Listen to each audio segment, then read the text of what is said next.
what's up, faders? Welcome to yet another action-packed episode of Got Faded Japan, and I am your host, Johnny. Well, as you fine folks know, Got Faded Japan is about two dudes, booze, and Japan in the news. Whoa. Thanks, Tom. And this is episode number 669, dude. Yeah, I don't think anybody's got that reference. Yeah, 69. Nobody has that reference. Yeah, Wild Stallions. Bill and Ted's. Yeah, like 50 years ago. Did you watch the new Bill and Ted's movie? I did not. It was so fucking. I couldn't finish it. It was so bad. It was so bad. Yeah, I was on Hulu and I was like watching it. I was so excited, and after 30 minutes, I was like, "What the fuck is this garbage? This is terrible. Quick this question. is the worst." Yes, question though. please. If you had to choose, Yeah. If you were forced to choose, Yes. Wayne's World or Bill and Ted? Oh, Wayne's World. Oh, Definitely. that was fast. The first one, Wayne's World. Wayne's World 1, yes. Yeah, Wayne's World was like actually kind of adult, Bill and Ted's was like for junior high school kids that, were just dumb sniffing glue and shit. It's for dumb kids, I mean, Wayne's World was adult. I mean, the topics were kind of cool. The jokes were kind of fun. Yeah. I loved Wayne's World. Yeah. I mean, Bill and Ted's was cool back in the day, but the new Bill and Ted's, horrible. Well, readers, you may have guessed that Johnny Boy is here all by myself. Just podcasting all by myself again. Yes. Tommy is not here and Jeremy is not here either, but we've got some great news, some fantastic news. I am here with a legend, an absolute legend. I am here with a man who he's got a great record collection. He's a podcasting vet. He's a zine publisher. He's a singer-songwriter. He's a coffee lover and a beer enthusiast. He's a designer. He's a glorious artist. He's a longtime fader, and he's also a breakdancer. We are here with the one and the only Jay Holmes. What's up, everybody? Jay Holmes here. Thanks for having me on. Here we go. Cheers. Yes, Kampai, cheers. Welcome to the show, man. So much to talk about, especially with that kind of an introduction. Thank you for that. Yeah, that's a long list of attributes. Mm-hmm. And the list goes on and on and on. And faders, before we move forward, I just got to say, because now we're telling people what we're drinking. Yeah. We had a couple of requests. We're like, what are you guys drinking? I am drinking right now Sapporo. And what do you got? I got the old Baron Classic here for now. Starting off with a little bit of beer. Nice. Yes. Starting off with beer is good. Let me just chug this real quick. And down she goes. Okay, I want to drink this beer too. This is interesting. It looks like German beer because it's got a bear on it. Actually, it's totally German beer. It is? Yeah, okay. They follow all the German rules, this particular company. You got to have a bear on it. Especially Berlin. Any beer out of Berlin, for one reason or another, they got a bear on the beer. Oh, is that sort of like the Italian Chianti, the cock, the rooster? Oh, okay. I was like, wait, what I'm saying? Oh, same idea. Yeah, I guess so. Yeah. Not bad, eh? Wow, a little tangy. I like it. I dig it. Classic. I abide. Oh man. This is fantastic. 69, dude. Oh man, it's so good to be podcasting in the studio with somebody. Usually I podcast alone by myself using fucking Zoom, but not today. No, not this evening. Jay Holmes came all the way from northern Tokyo to visit me in southern Tokyo. You live in northern Tokyo, don't you? No. You don't? Guess again. You got 3 other chances. Shit. Well, it's not South Tokyo. East side. Oh, you live on the east side. Yeah. Wow, how is it over there? Great. Is it great? Wow. It's happening. I mean, I live kind of like on the edge of Tokyo, man. So I got space, and I'm not far from central Tokyo. So yeah. What are you in the Chua line? Chiyoda. Chiyoda line's a good line. Yeah, that's fantastic. Wow. Yeah, I like the east side. I like the east side a lot. Actually, I like the east side and I like the west side and I like the south side, obviously. North side, not a fan. Not a fan. Yeah, north side, man. I've had a lot of issues in the north side, man. I mean, all right, once you get to whatchamacallit, let's see, Ikebukuro. Ikebukuro is great, but anything north from there, it gets a little interesting. And let's just leave it at that. Save it for another episode. Another episode. Now you got stories. Tom's got stories, and Tom Baders, you know, Tommy boy has got tons of stories, and when he starts talking, he doesn't shut up. So yeah, we'll save that for another episode. Oh my goodness. Oh man. So Mr. Holmes, you just dropped a new album, and I've heard your album, I think, like 5 or 6 times, and it is absolutely fantastic. Thanks. Man. Your album is Fever, your band's name is Fever Moon. Correct. And your album is called Keeper's Park. And the interesting thing about Keeper's Park is that I thought it was an actual park, so I Googled it. Whoa. There is no park on this planet called Keeper's Park, by the way. There's nothing. So yeah, if you Google Keeper's Park, your album is the first thing that comes up, which is kind of cool. Okay, that's good. That's good. Yeah, that's really good. I used my VPN. I was like, what about Russia? Nope. And I was like, what about China? Nope. And I was like, what about North Korea? And I didn't get anything. I got nothing. Yeah, no, there's no Keeper's Park in anywhere in the United States. You know, correct me if I'm wrong. But yeah, so I mean, that's like a title that just came out of thin air, really. I mean, it's sort of a mysterious title, and I kind of like to keep things somewhat oblique when it comes to that sort of stuff. I'm not making it too obvious, but like the Beatles. I mean, it just came out. It was like Keeper's Park. That sounds kind of cool. It has like a weird ring to it. Just kind of sounds like a thing that I mean, like you said, it sounds like it might be a real park. I thought it was, you know, and after hearing the song a couple of times, I was like, I gotta find this place. It'd be kind of messed up if it was a real place. And I was like, yeah, I really like this place. It's known for Satanism. Satanism and sodomy. You're like, oh wow, what a combination. I got beat up once at this place called Keeper's Park. 1973. I lost a toe. I buried my best friend at Keeper's Park. 1983. It's actually a pet cemetery. More than a movie. Oh my gosh. But yes, your album's really amazing. And so what is the concept? Do you have a concept behind the album? Well, not really a concept per se. I mean, at the time, basically I'm like I kind of write songs as a hobby, right? And I've been writing for a long time. Used to be in bands. I was in this band called the Ladderback for quite a while in the States. We toured Japan, we toured all over the US, and wow. That was that all came to an end around 2003. And then since I've been in Japan, I've kind of dabbled in some music stuff here and there. I actually put out an album about it was recorded about 5 years ago, and it came out in 2020 under the name Fever Moon.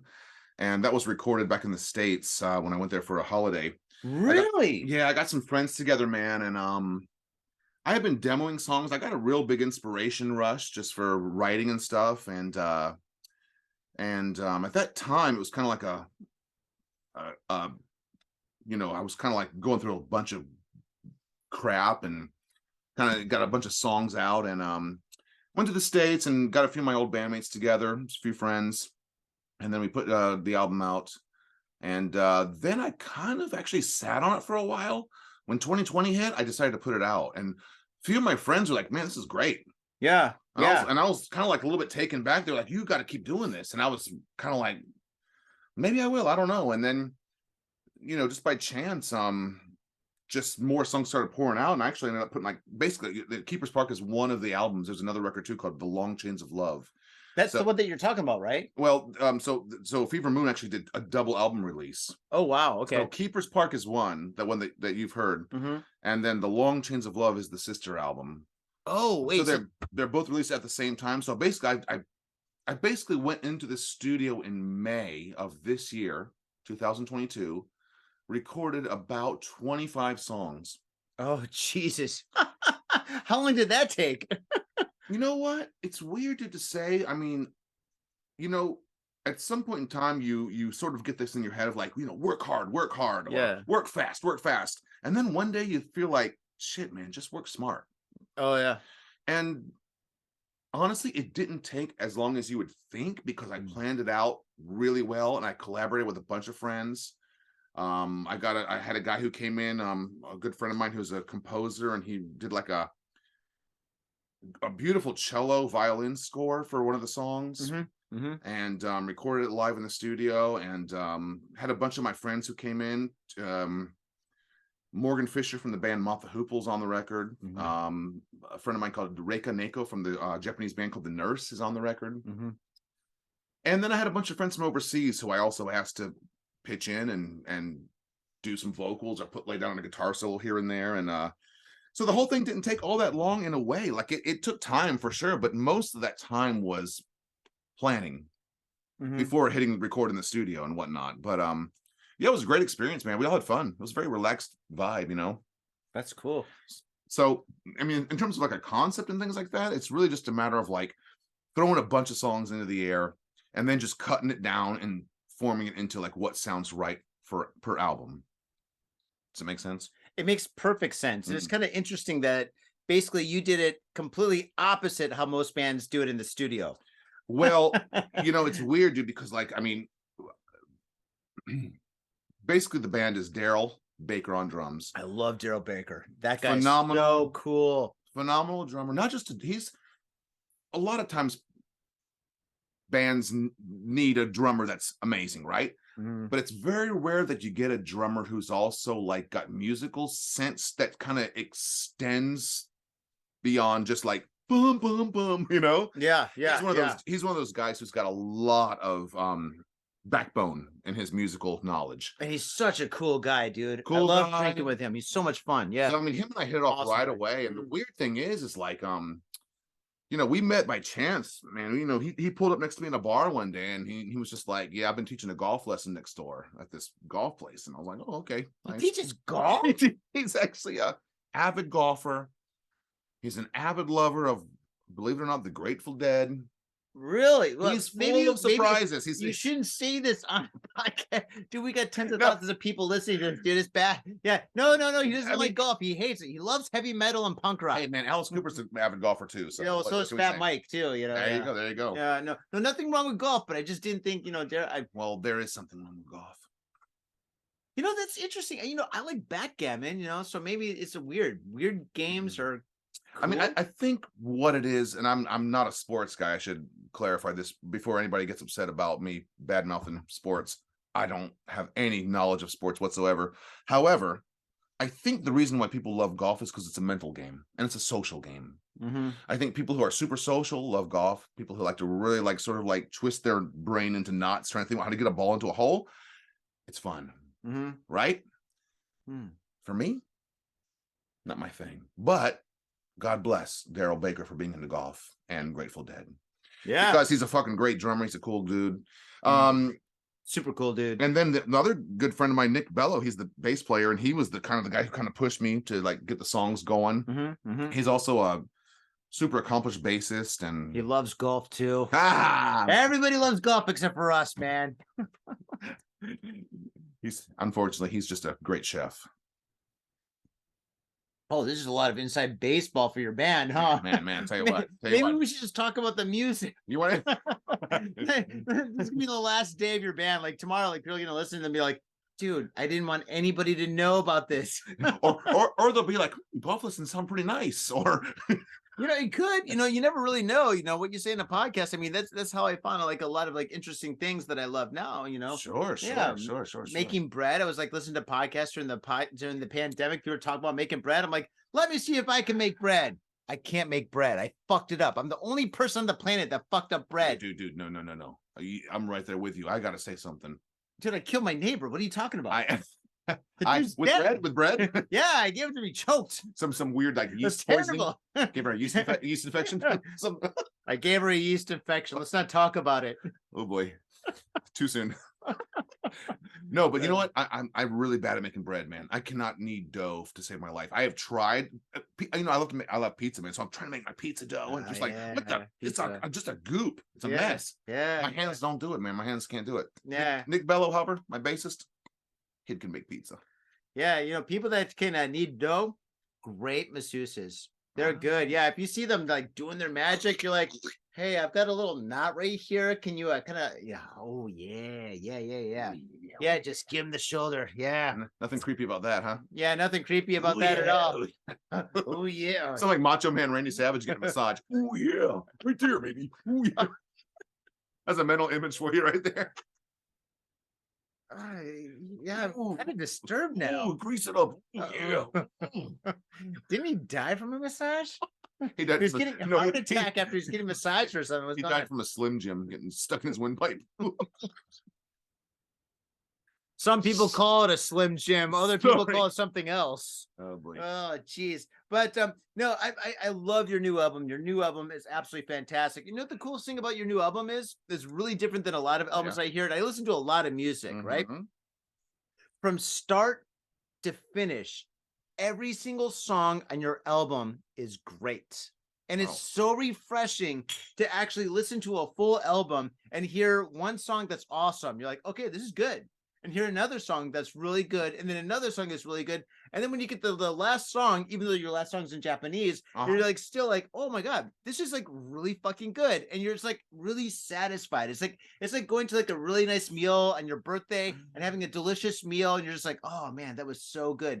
That's how I felt like the first time I listened to your album. I was just like, wow, that's cool. That's really cool. Cause like, dude, I listen to a lot of bands and I listen to a lot of music, and usually the first song's great. And then after that, the second song's okay. Then you get a song after that, and you're like, all right, cool. And you're waiting for like another kind of like home run song. Sometimes you get it towards the end, sometimes not. But your band, like both albums that I've heard have that, especially your newest album. And I really, really enjoyed it. I thought it was absolutely spectacular. And I'm not blowing smoke up your ass. I actually really, really love it. I mean, the first song is You, and I love the song You. It's really good. Like it really just kind of like punches you in the mouth in a way that you enjoy it, right? And then you just keep on going through it and stuff, and the songs kind of like just build onto each other. And you know, an interesting thing that is, you told me that you recorded what you call it, this album and the previous album at the same time, and I don't feel that at all. I feel that your album, which is called The Chain of Love, The Long Chains of Love, I feel that album and your new album are very different, because your new album has a lot of energy and angst to it. Like there's like, I wrote this down because when I was listening to it, I was like, I gotta write this down. I feel I get a little Cure, I get a lot of Social Distortion, I get some Tom Waits, and your lyrics are beautiful. Your lyrics are poetry, so I get a little bit of William S. Burroughs in there, dude. So when I listen to your album, that's kind of like what I feel, you know. And when I was listening to it, I had to write that down. I was like, okay, yeah, I get this.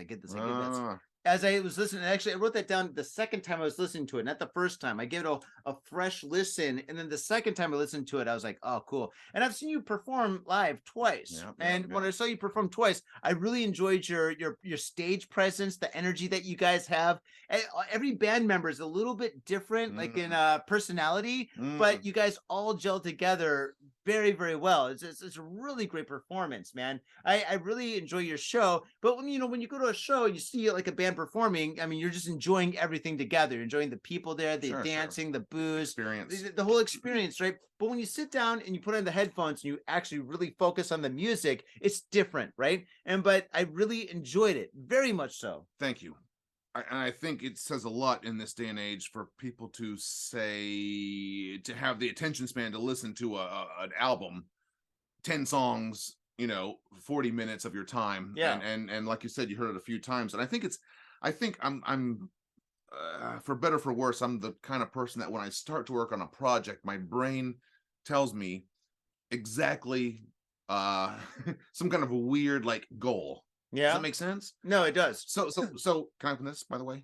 Oh yeah. Okay. So beer is done. We're finished with beer. Okay. Well, we got to introduce that. This is a drinking podcast. Faders, you should be drinking with us unless you're driving. Do not drive. Do not drink and drive.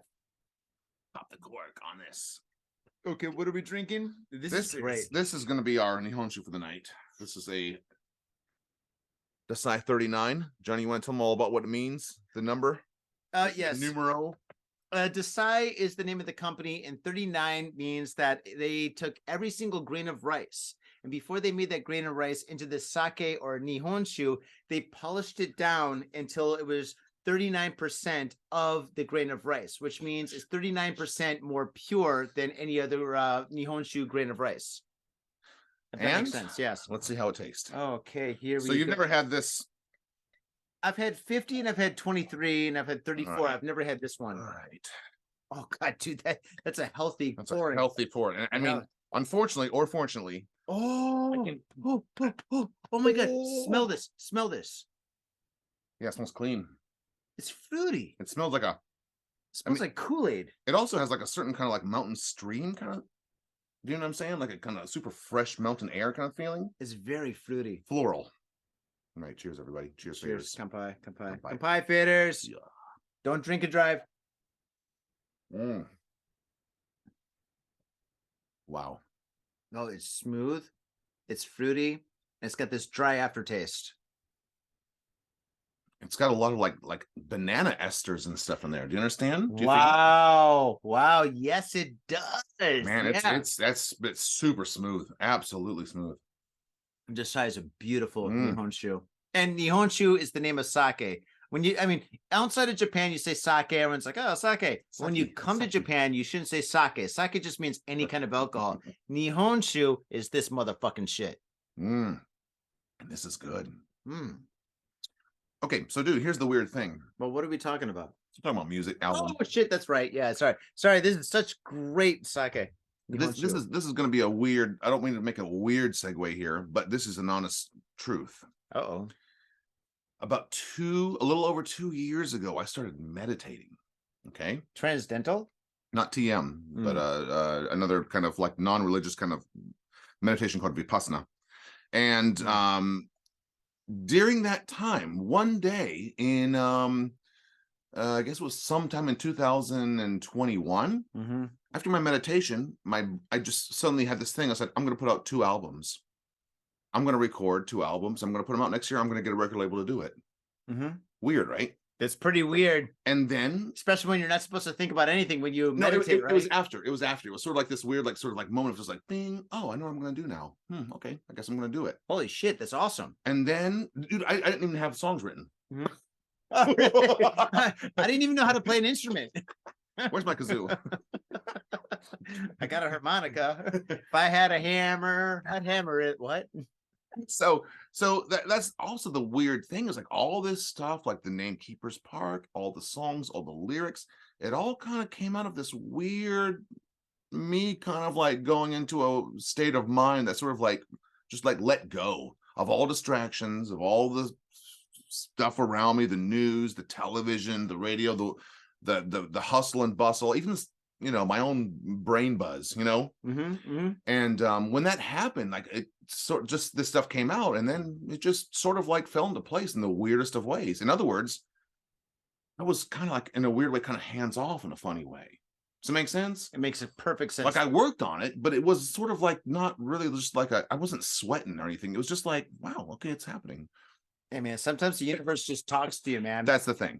And if you get your fucking radars open and shit, dude, fucking you'll get it. I mean, I come up with ideas. I don't take a bath so often. I take a bath maybe once a month. Now in Japan, right? I know you, everybody out there that's like not in Japan, baths.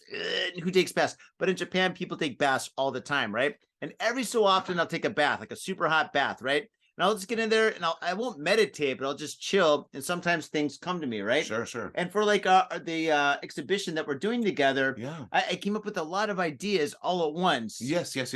For this exhibition, just being in the bath, and I was like, oh shit, I got to write this down. You know, I was like, dude, you know, I've got 7 days for this exhibition. I got this whole like gallery for 7 days. This is great. And I was thinking, maybe there's something I should do, you know, for these 7 days, because people are going to show up for Saturday and Sunday. They're not going to show up for Monday, Tuesday, or Wednesday. I was like, how do we get them in? Yoga. We're going to have a free yoga class. And then I was like, what about a drawing class? And I'm like, what about just having like 5 or 6 bands perform? Boom, boom, boom, boom, boom, boom. I was like, what about a cocktail meet and greet? Boom. And then it just came to me, and I wrote it down naked, balls ass naked, and shit. And it was like, oh. Dude, Johnny, I really believe like water is sort of a connector to our mind, because a lot of I know a lot of people, and even myself included, when I go to the pool, it's great inspiration. Is it really? Yeah, I mean, see a lot of TNA there, man. Definitely. Like I said, inspiration, baby. Hey, I got to become a famous musician. I know it. After my meditation, I was like, I will see TNA today. Yes. I will go to the pool. But you know what? I mean, after the swim, or like you said, after the bath, it's a weird thing, but your brain kind of opens up a little bit. I think it's just sort of like a reconnecting. I don't know. Maybe that's something to do with going back to the womb or something. I don't know. Yeah, that's interesting that you say that. Going back to the boom, Getting all mystical here. yeah, we're getting deep. Hey, man, it's Cafe to Japan. We can do whatever we want, man. Mystical. Yeah, dude. Maybe he's your next guest. But our next guest. Mystical. Remember that guy? Who? Mystical, that rapper Mystical? With a K? No, Oh, okay, no, okay. no, no, no, no, no, no, no. But anyway, I mean, our bodies are like what, 96% fluids, Or less. something like that. So I mean, pretty much, yeah. When you're in water, maybe it's like you just helps you focus or something. But who knows? Anyway, it worked for you, worked for me. But I mean, going back to you, it definitely worked for you because I mean, your album is absolutely spectacular. What is the Seance song? The Seance Tonight? Is that the name of that Seance song? Tonight, Yeah, that song is really cool. I love that That's song. one of like the super shortest songs on the record. Yeah, it's like DRI. Now It's like a 30-second song, that or GBH. here's the weird part about that shit though, man. When Mm. I was in the studio when we were working on that song, I had a sudden burst of inspiration and I called my good friend Misty Fuji, who's a famous soul DJ. Yeah. And she's from Toronto, but she's moved to Tokyo. She moved to Japan about maybe like 2 years ago or something like that. And her and I have done a few DJ gigs together. Super sweet. Mm-hmm. She had just had a baby about a month earlier and was kind of recovering at home, hanging out in her new home. And I called her up and I was like, "Hey, look, you want to do a little spoken word intro to this song?" She had never was her. She had never heard the song. Oh. And I was just like, "I'm just gonna write some crazy crap down. I'm gonna send it to you." Mm-hmm. And I said, I just gave her like the super raw, nonsensical idea. It's what I would imagine like David Lynch, how he directs his actors and actresses. He's just like, "I want you to go into the light and then feel the darkness and eat the fruit." It was very obscure. Anyway, so she was just like, she was game, and then she sent me like all these voice memos and just like popped it in. It was cool. It was a cool moment. Yeah, cool moment. Random. No, Cool. that's really cool. No, that's a great song. I mean, every song is great. I mean, there's no bad songs in your album. And sometimes we have people on the show where they have like an album, and I'm not mentioning any names, and they'll have like one or two really good songs, and then everything else is okay. But for you, like I said before, every single song is absolutely fantastic. Thanks, Right? man. That's hands down the truth. And Faders, you definitely got to listen to this album. It's available. Actually, let's just tell them where it's available right now. Okay. First of all, we've got digital copies that's streaming everywhere. Spotify, YouTube, everything. If you want to buy a digital copy, it's on the Bandcamp, Fever Moon, and do a search on Bandcamp for that, Fever Moon, and there's a few albums on there. CD copies are available. We've got CD copies in Japan that are available from this record label called Unus Mundus, UNUSMUNDUSUM.com, unusmundusum.com.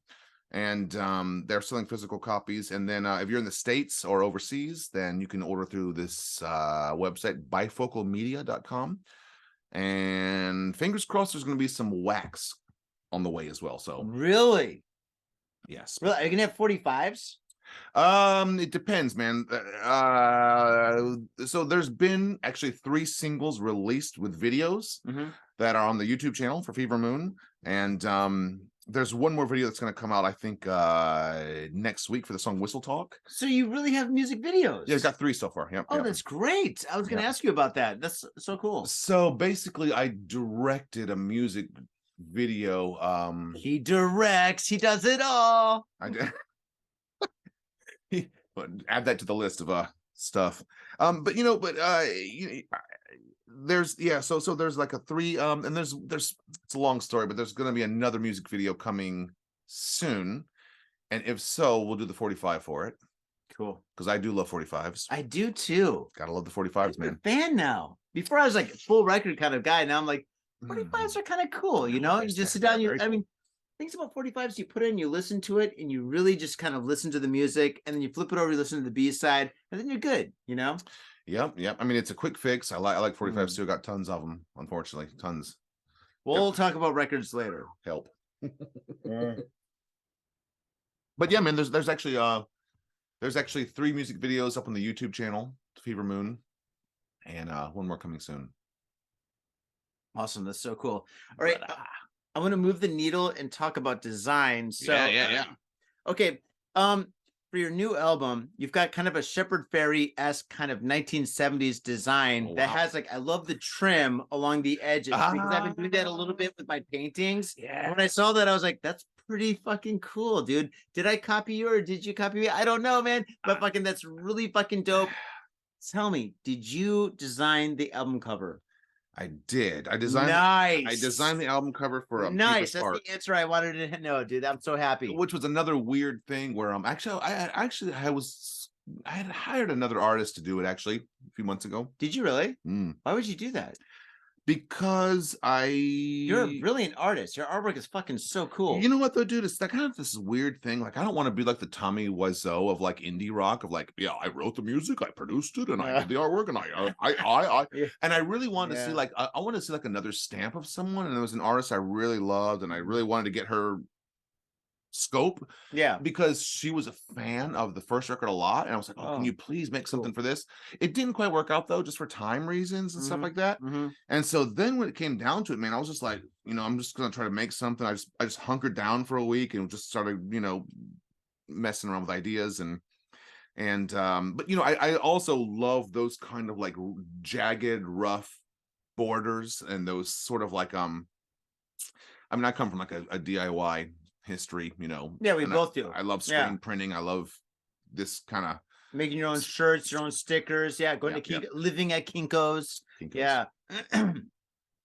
So yeah, man, I love that kind of idea. For the Long Chains of Love record, though, my friend David Palish in the UK, I use his wildlife photography for the package. For the eagle, right? Yeah. He's got some beautiful photography that he has up. So yeah, that's one thing I didn't understand. It was like the Long Chains of Love, and then you have an eagle's face, like on the front. I was like, trying to put it together. Well, the title and the eagle's face. I mean, it looks awesome. Well, whoa! Look at all this. Hey, what's up? I'm Johnny, aka the Spilled Ink, the one and only, and today I'm going to make a popsicle painting. I'm really excited to do this. I've got all my paints here. It takes about this much paint to make a popsicle painting. And I've got my two other most important ingredients. Very strong hot coffee. Oh, actually, that's not that hot, but still, it's strong coffee. And I've got punk rock music. With these two things, nothing could go wrong. All right, with that said, let's rock.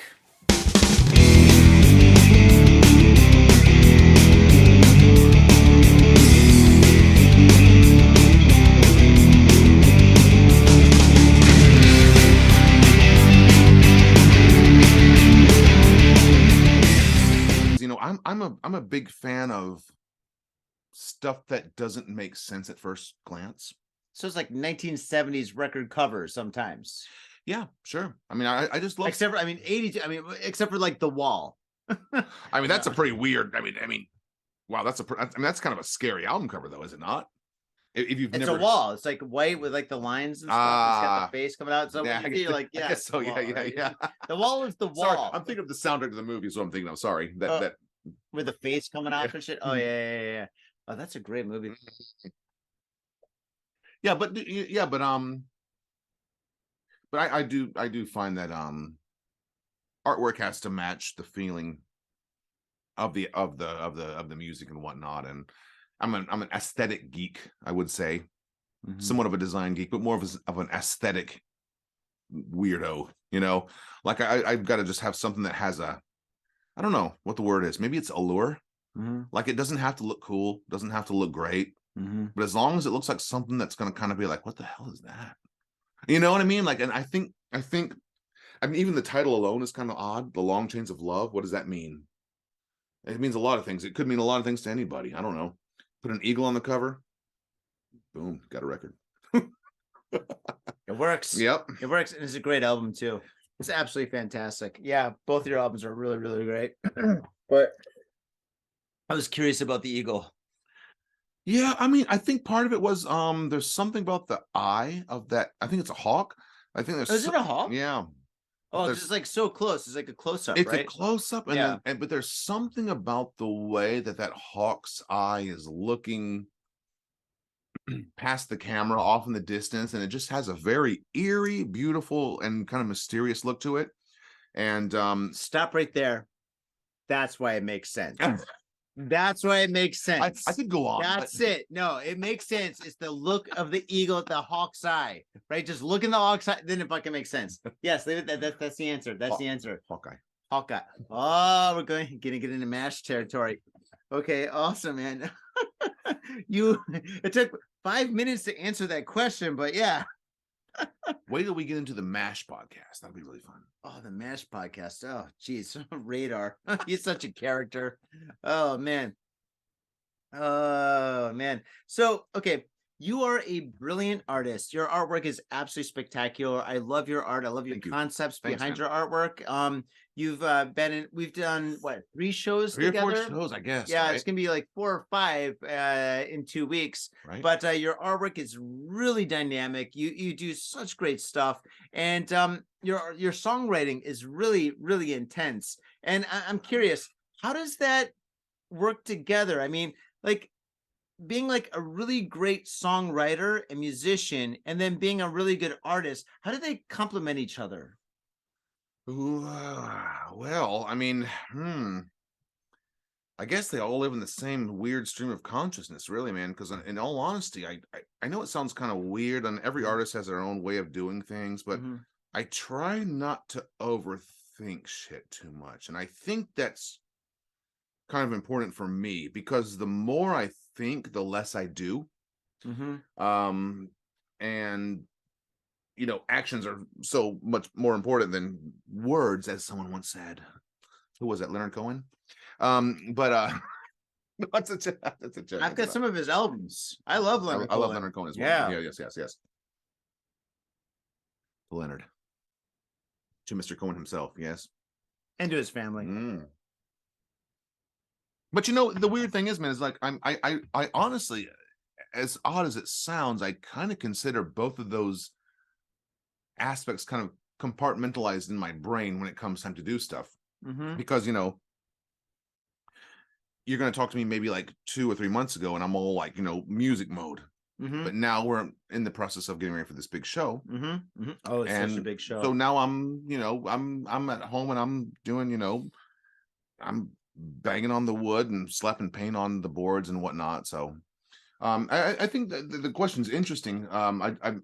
Although I don't know exactly how they intersect per se. I mean, I guess I kind of keep it like separately in my brain, because basically my studio at home is an art studio. So I only use that. I do also, like, record demos and stuff down there. But dude, I'll have plenty of times when I'll just be like waiting for paint to dry, and I'll grab my guitar and just like pump out some stupid song once in a while. But yeah, they're both kind of like more along the lines of intensified hobbies. Does it make sense? It does. Yeah. So I mean, I love them both. I love making stuff. I love making art, and I wouldn't know where to place my my art in general, but I use I use a lot of wood and acrylic, and I use spray paint sort of like sparingly. I'm not a good graffiti artist, I'm not good with the technical aspects of like paint and spray paint. I think your spray paint, because I'm very, very familiar with your artwork. I think the spray paint that you do use, it complements the artwork. It's very subtle touches. I have to be really careful when I'm doing the spray paint. I'm sort of like this, like I'm very nimble when it comes to that sort of stuff, because you should be, because it's really easy to fuck up a painting if you just like oh no, this is experience. Yeah. I have literally, my studio's right there. You want to see some of my fuck ups? I got a lot of fuck ups over there, dude. How many times did you put the paint, the spray can so close to the things, like it just starts dripping and splashing everywhere. Your face is kind of like speckled with red paint, and your hands are just like, oh my god, what's going on? Then it just takes like 2 seconds to look at a YouTube video where it's just like, wear a mask, wear gloves, Well, Don't do it. Open your windows, like those are don't. the basics. But yeah, no, it's all about can control. Yeah, you got to have. I mean, well, it depends on what you're doing, but yeah, Yeah. I mean, these are supposed to be dudes, but it's fucked up, So far, Yeah. Oh man. So all right. Yeah, your lyrics are spectacular. Oh, thank you very much. Your lyrics are spectacular. Where do you and I know you're an avid reader and you read a lot. I mean, we've talked a lot about books. Oh, be careful putting the cup down right here because this microphone is going to pick up all those clicks. People that are listening to this show and driving, they're going to fucking drive off the highway. But you should not be drinking and driving, just drinking and listening to two drunks. But but where do you get your lyrics? Like, where's that come from? Like, I'm listening to your music and I'm listening to like the words, I focus on the music, I focus on the lyrics, and it's like, there's a lot of poetry in your lyrics. And that's why I said William S. Burroughs, because it was like poetry in a very dynamic way. Because William S. Burroughs, he had like so many weird ways of writing his books where he cut up words and he threw them up in the air and put them together and stuff like that. He had a term for it. I forget what it was, but it's just like, I mean, kind of like a Dada-esque kind of approach, right? Yeah, but like I mean, it's really I loved it. Your lyrics are great. Again, the weird, strange thing is this, dude, and I mean, this is just my personal experience. Is that every single song on that record was sort of written in a flash of boom. It was just like I would write it. I would write the music. I would go for a walk. When I'd be on the walk. I would suddenly get the whole song's lyrics in my brain. I would just grab my phone and just start like typing out as quickly as I could.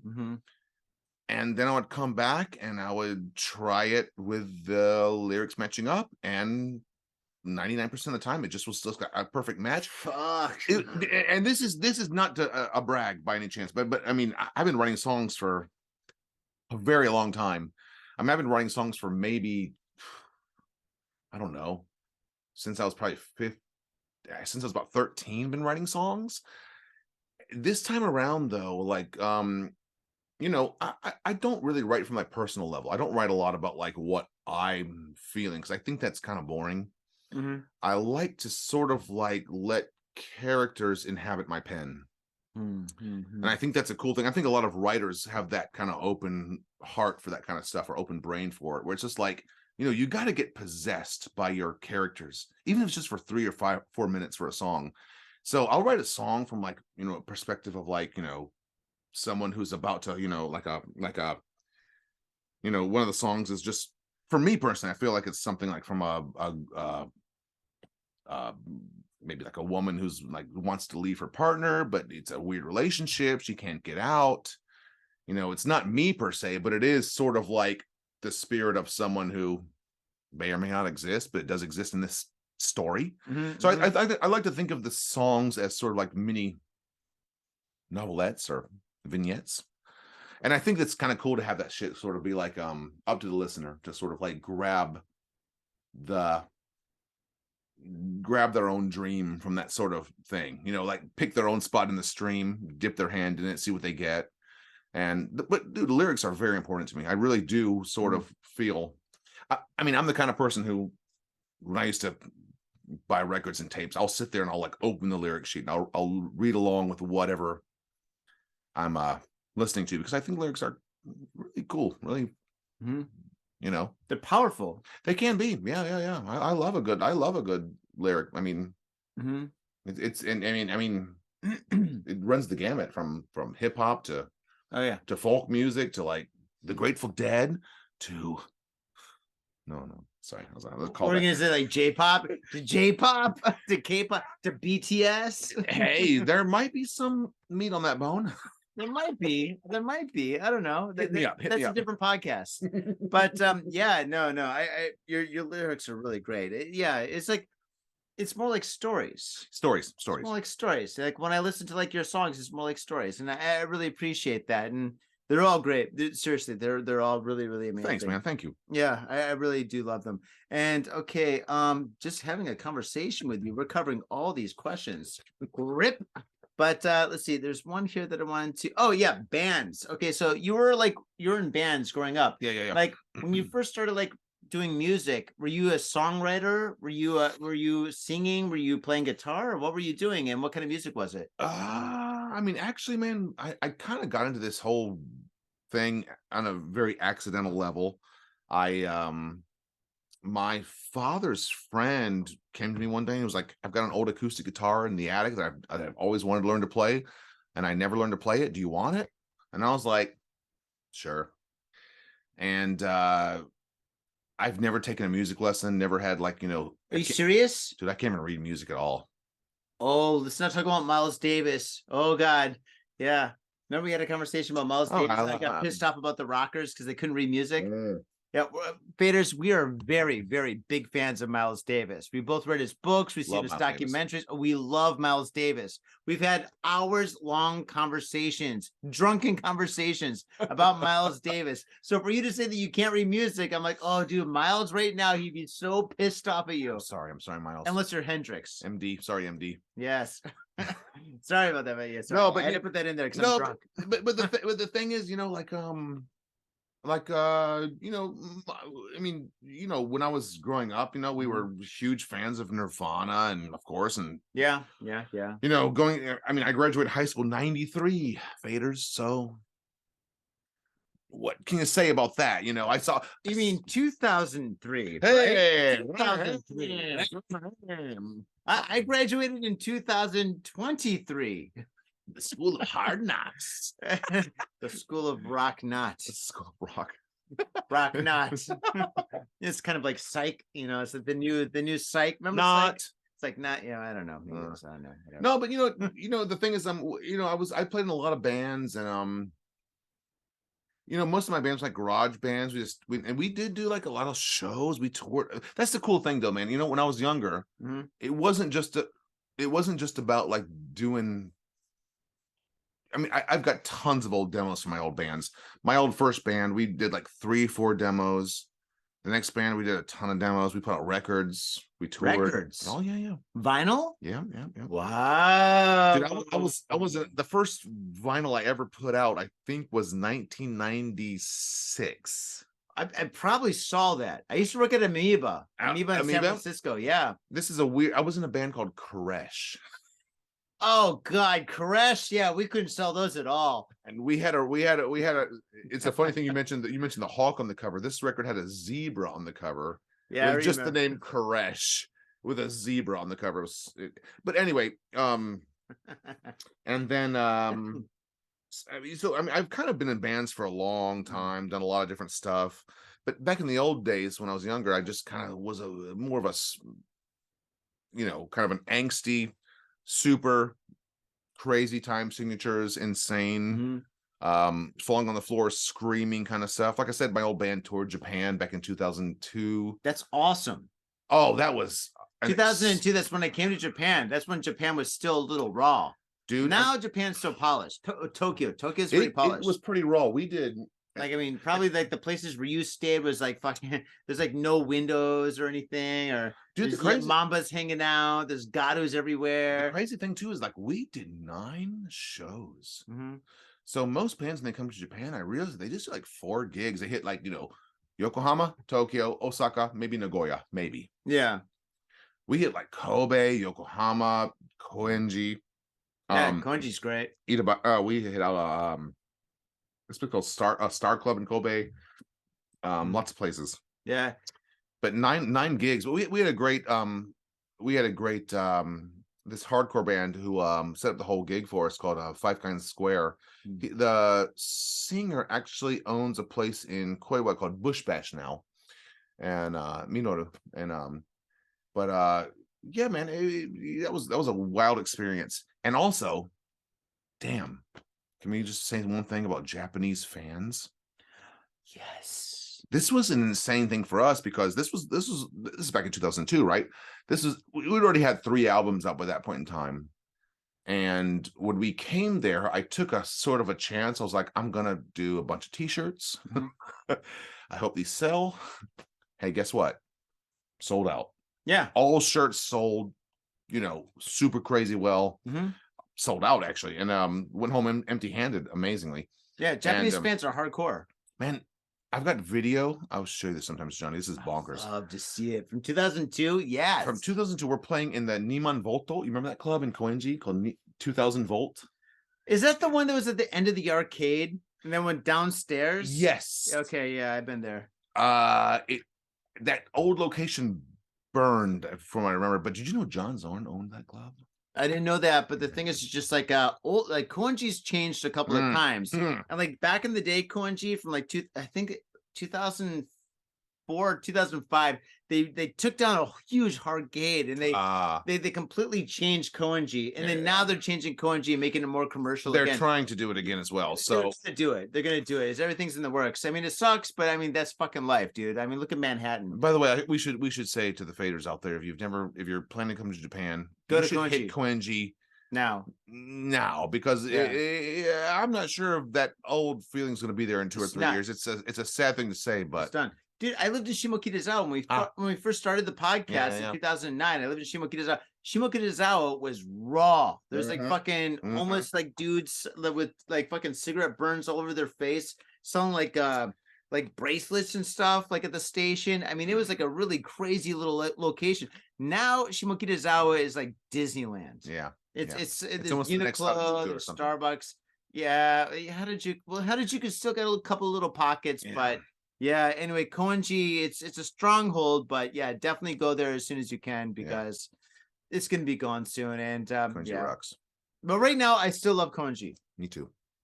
Yes. Wow. Yeah, we kind of got off topic. All right, bands growing up. Okay. Touring in Japan compared to touring in the United States. What are the differences? In your opinion, because I always ask every band this. For one thing, first thing that comes to mind is the show times. My God. You know, you're touring in the States, you're going to go on at maybe 11 or 12 at night. And you're going to leave that club at 4 a.m. or 3 a.m, and it's a mess. Not to mention that, but when you're touring in the States, it's truly, I mean, it's fun, it's great. You meet a lot of great people, beautiful times, beautiful experience. One thing I love about touring in the States, I should say, is this. Getting to know the town is really fucking rad, you know? And I think that's one thing I miss is that drive, even though it's a slog, even though it's insane, you know, you're going from like Louisiana to Texas to, you know, to California and all around. It can be a slog, but man, when you get there, you meet people, it's really great. In Japan, it is kind of the same way, but you know, it's sort of a little bit samey to some extent. However, in Japan, though, the treatment is so great, you know. Even the punk clubs, you know, the punk clubs have a great way of just like treating their guests. So when the band came, you know, when we hit Nagoya, even the sound man was just like completely on fire, and they're willing to accommodate everything. So the cool thing is the club staff in Japan rules. Yeah, full stop. The club staff in Japan rules. If you're in a band and you want to tour Japan, get ready for some truly great treatment as far as sound goes, as far as, you know, dude, you're spent much time in New York, right? I spent some time. I didn't spend time, but I spent some time. Do it for Johnny. No. Johnny don't want to do no time. But the thing is, you know, when you're in New York and you're in like Philly and stuff like that, man, you got to slip bucks to the sound dude to make you sound good. Are you serious? You're going to tip him and be like, dude, please. You've got to tip the sound person, especially in New York. New York City was notorious for that. You know, God, I don't want to talk about Philly. And I mean, even wow, Philadelphia was a crazy thing back in the day, man. But I got stories. But anyway, I can imagine Philly's got a bad reputation right now. Back then, it wasn't like bad per se, but it was just like a hard gig to get. Philly was rough. Yeah. You know, but we played quite a few gigs in it was great. But that was mostly through our old drummer who had some good connects. Shout out to Jason Elwart of Valiant Thor. What up? But dude, yeah, touring in Japan's awesome. I really love it. And I do recommend you look into it. And if you want to come to Japan, if you're a band, maybe give me a buzz and let's work out something. I got a few bands I'm working on. Sweet. Sounds fantastic, man. So yeah, basically when you come to Japan, I mean, the people that work at the clubs are into music and they're into your music. So they make sure that your sound is fucking awesome. In America, you got to pay to play. All right. Moving forward, I got questions about records. Yeah. Yes, you had a podcast about records. Yeah. And you've got a lot of records. And every so often I see like on Facebook or whatnot, you got pictures of like beer or coffee and records and stuff.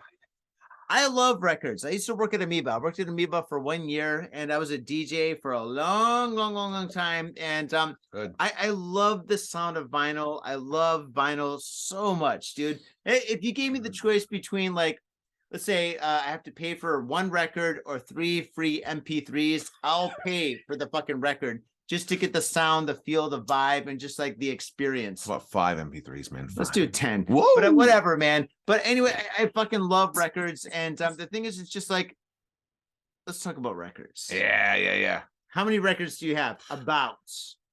And it's hard to fucking say because... You mean LPs? Like 12-inch? Yeah, let's say 12-inch. Yeah, sure. But the thing is just like how many... It's hard to say because, I mean, this much right here is like 80 records. Okay, wow. That's 80 records. So let's do about like this much. And like when I was a DJ in San Francisco, I had a whole fucking wall of records. I don't even know. Oh boy. Yeah, and then when I came to Japan, I had like I had so many fucking records. So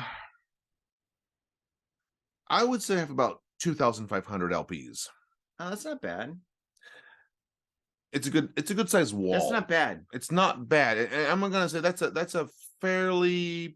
one good like IKEA wall shelf of records, right? Yeah, it's pretty good. As far as It's 7 so inches heavy. goes, though, actually I should. Oh, 7 inches? Oh shit! There we go. For my 45s, though, a lot of punk rock 7 inches. got a lot of punk stuff. Got a lot of Shokayo stuff. I got a lot of So maybe I'm gonna say at least 1,000 7 inches at least. Oh man, that's fucking impressive. But actually. I should say this one. There's one caveat to this is that my closet actually. I've actually started storing some records in my closet. Is it to hide them from your wife? Like I didn't buy people. It's not like that, but it's just like stuff that I can't fit on the shelf right now, and stuff that I'm sort of like I might listen to once in a while, or like some kind of weird 12-inch singles of something. Yeah. Like 12-inch singles are kind of weird. You don't want to like put that one in with other stuff. Yeah. So I've got another at least 500 in there. So I'm going to say maybe 300. That's right, 3,000 maybe LPs. Oh. However, the thing that's really crazy is that 80% of those are probably jazz records. Are they jazz? Yeah. I mean, when it comes to collecting records, I'm a jazz collector, not just jazz records, but I'm a really big fan of collecting autographed jazz records. You can get a lot of those in Japan. A lot of people, when they see like an autograph, Faders, this is kind of a secret. Should I not say? All right, we'll skip that then. It's okay. No. Go ahead. A lot of people, a lot of jazz legends, a lot of musicians sign records. And then somebody will like actually have like a signed record, like a Japanese will have a signed record, and then they'll sell it to a secondhand shop or to a record shop. They'll pass away. Yeah. And their collection goes. Or that happens, whatever. And then like a record store will get like a bunch of records, and they have like all these signatures on them. They're like, what? The scribbles on this? $2. Fuck this shit. And then you'd be there and you'd be like, Jimi Hendrix, and then you Google it, you're like, oh my god, that's the same fucking signature. Oh my god, it's a Jimi Hendrix autograph. Oh my god, in Japan. And I've talked to so many fucking people that have fucking found autograph records from legends of all different kinds of music and shit. And they get them from many, even like if they go to Disc Union. And Disc Union, Disc Union's supposed to be all professionals, and they don't know what the fuck they got, you know? They got some young staff coming in and out. But this whole thing started for me when about maybe like 5 or 6, 7 years ago when I found an Elvin Jones autographed record for 300 yen, which is like about $2 basically. Elvin Jones is one of my favorite jazz drummers, and here's the crazy thing though, I've got his autograph on 3 LPs now, which I found for cheap as chips. Do you touch it? You're just like, I listen to it, I look at it, I marvel at it. I mean, but I've got about maybe 50 autographed jazz records, including Bobby Hutcherson, Elvin Jones, Jimmy Garrison, gosh, so many. However, there's 2 that I'm really looking for, which I don't think I'll ever find. One of them is one of my favorite pianists, Mal Waldron. I love Mal Waldron. He's a boogie woogie. He's one of my favorite pianists of all time. And the other is of course Coltrane. He's Coltrane. He's my number 1. He's your number 1, dude. After reading about Coltrane. Hold on. Wait. Don't say this story. I know the story you're gonna say. With Miles Davis. Okay. Please don't say that story. I won't say it. All right. Because it reminds me of my daughter who does the same thing. Okay, never mind. It's messed up. No, never Miles Davis Coltrane stories for all right. If you want to read the book. Exactly. Read the biography. Yeah. God, that's bonkers though. That's so insanely stupid, right? Yeah, dude. Fucking Miles Davis. That's the best thing about his biography. He talks shit about all his friends. He's like, man, that motherfucker. He fucking did all this fucking crazy shit. Is that your best Miles Davis voice? Well, but that's how his voice was. His voice was like this. Hey man, you want to talk about the, man? He wasn't like that I mean, harsh. He wasn't that harsh. He was totally like this. He was totally like this, Dude, man. Dude, we are gonna get in so much trouble right now from doing this right now. There's so many people who listen to this podcast are like, you are so Here it comes. Here it comes. Yeah, I love Miles Davis. Me too. I fucking love Miles Davis, dude. And it's a great. His book is awesome. Miles. His book is Miles. Yes, Miles. Yeah, it's his autobiography. It's so fucking fantastic. I've read it twice. I think there's probably an audio book, but you don't want to hear it because this one time. Oh shit, that'd be so fucking good if Miles Davis had an audio book. His real voice doing it, I'd love it. But if some guy like portraying his voice, being like, hey, so that would suck. And then I walked into the bar and I ordered myself a. It almost sounds like a Tom Waits song, doesn't it? Boom, boom, boom, boom. Then I walked into the bar. By the way, are you a Sun Ra fan? Who? Sun Ra? Sun Ra. Oh. I feel like I should say yes, but I have to say no because I'm honest. Okay. What's Sun Ra? Sounds like a drum and bass label. Oh man, I cannot wait to hook you into into this pipeline. Oh, is it jazz? Sun Ra's a Chicago jazz dude who was basically a piano player. Yeah. Is it Woogie Boogie? I mean, I'm kind of getting into Woogie Boogie. He was the first guy who ever introduced electronic instruments into jazz. Not only that, but before Miles Davis, because Miles Davis was hooking up his fucking his trumpet with like a wah-wah pedal. Man, I love electric Miles Davis. I love. Yeah. Bitches Brew on the corner. Yeah, fucking marvelous. There's marvelous records. Not only that, but there's so many Miles records that people have not discovered yet. Big Fun. Oh yeah, Big Fun. I know Big Fun. Yeah, it's a bonkers record. Dude, you know what's funny about Big Fun? Yeah. If you watch the fucking movie Heathers. Oh yeah, I love Heathers. Yeah, the movie Heathers. The one girl that killed herself, she had a shirt that said Big Fun on it. And you're like, oh, that's the band. That's the band. That's the name of the band in the movie. Suicide. Don't do it. Oh, that's Big Fun. Oh, okay. That's why. Yeah, that's one of my favorite movies of all time. Yes. By the way, did I ever tell my story? Greetings and salutations. Another fucking another fucking slushy. Another fucking Heather. Oh, another fucking Heather. We gotta take her out. But by the way, soda water. We know what happened. Or nuts. Glass table, by the way, right here. Glass table, everyone. Watch out. Don't fall over. Yeah. Oh, what was it? Was it mirrored? She got that word wrong on the spelling bee. I should say one thing real quick here before we continue. And this might be a little too inside baseball. Christian Slater is your brother. Did I ever tell you about my dinner with Winona Ryder? Oh my God. What? To be continued. Oh, you can't. Oh, everyone's like, what? But actually, like, be careful putting this down. It's like, I'm sorry, guys. Like, half the people right there are like, no coaster. Hashtag no coaster. Who's Winona Ryder? What?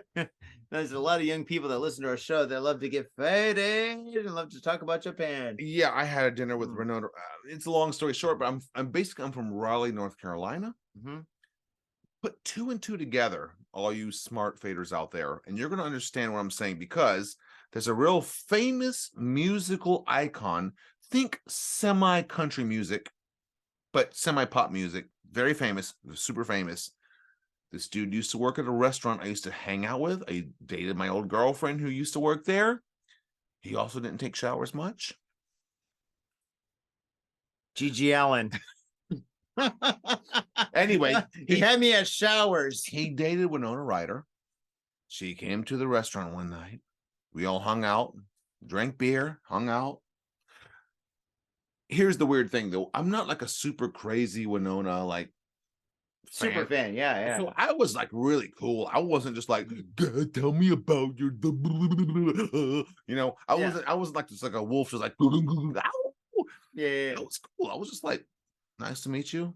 My name's Cornelius. Well, what year was this? Hold on. 19. I'm gonna say maybe 2000. Oh, okay, cool. So, I mean, she was still a thing, and she's still great. I really like her. But what I'm trying to say is, I did have a nice dinner with her. It was very nice. That's awesome. That's really, really cool. Yeah, I mean, if I could have a dinner with her, that'd be a marvelous. I mean, because the thing is, I mean, she's done so much, like, regarding, like, I mean, moving the culture forward and shit for fucking great movies. She was in Heathers and Beetlejuice and Stranger Things and all the other stuff. All the other stuff that she's done that we love. We love stuff. All right, podcasts. You had a podcast, but you started about you're a podcast veteran. Okay, long story short. Long story short. Short story long. I'm just super obsessed with music in general, especially old music, old Japanese music. It's quite interesting, quite fun, quite weird. Do you know Lip Cream? Of course. Fucking high five. You're the only gaijin, the only foreigner that has ever said that they know Lip Cream. I got a friend that's a friend with one of the guys at Lip Cream. Oh man, fucking awesome. Hardcore at its best. I might ask you to come with me to a show this Saturday then, because I think the drummer from Lip Cream is going to be there. What about Shonen Knife? I love Shonen Knife as well. Yeah. I love Shonen Knife. They're so great. So, but the thing is, with my old podcast, it was called Mystery Cuts Radio. I heard about that, yeah. And that was a thing where I basically bought old Japanese 7-inches from the 60s, 70s, and 80s. Like Happy End? Well, yes, but more kind of on the groovy spectrum, and more kind of like sexy female centered. So, Happy End is kind of a Puffy Amiyumi? More like kind of like. Do you ever heard that song that goes bum ba ba ba bum bum ba bum bum ba ba ba ba bum ba bum like the what 5, 6, 7, 8? Kind of like more earlier than that. Like Finger 5, dude. Where are we going? Yeah. Finger 5 is sort of like in the realm, but more like female, kind of like sexy female, sort of loungy, groovy sort of stuff. Anyway, I would do this thing. What? Shut! Get out of here! No. Shut up! Get out of here! We're having a feline situation over here. Yes. Oh my goodness, she listens to me. She does listen to you. My goodness. So I did this podcast where I basically sort of like did research on all these records and tried to find any information I could, put it into English, and it's on at the moment. It's surviving on Mixcloud right now. Mystery Cuts Radio.